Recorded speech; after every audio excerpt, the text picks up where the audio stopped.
तुम्हाला माहिती आहे का, भारतीय रेल्वेने 2006 मध्ये एक अशी ट्रेन खास त्या लोकांसाठी सुरू केली ज्यांना कमी खर्चात एसी प्रवासाचा अनुभव घ्यायचा होता. ती म्हणजे गरीब रथ एक्सप्रेस. जर तुम्हाला पुण्याहून नागपूरला जायचं असेल तर पुणे नागपूर गरीब रथ एक्सप्रेस हा एक उत्तम पर्याय आहे. ही ट्रेन पुणे स्टेशनवरून दर सोमवारी, बुधवारी आणि शनिवारी सायंकाळी 5:35 निघते आणि Daund chord line, Ahilyanagar junction,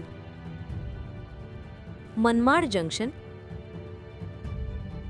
Bhusawal junction, Malkapur, Nandura, Shegaon, Akola junction, Badnera junction, Dhamangaon, Wardha junction आणि अजनी मार्गे तुम्हाला दुसऱ्या दिवशी सकाळी 9:10 नागपूर जंक्शनला पोहोचवते. पूर्णपणे वातानुकूलित अर्थात एसी असलेल्या गरीब रथ एक्सप्रेसमध्ये फक्त आणि फक्त थर्ड एसी कोच असतात, ज्याचे तिकीट 910 रुपये आहे. तुम्ही या ट्रेनमध्ये प्रवास केलाय का? कमेंटमध्ये तुमचा अनुभव नक्की सांगा आणि फॉलो करायला विसरू नका.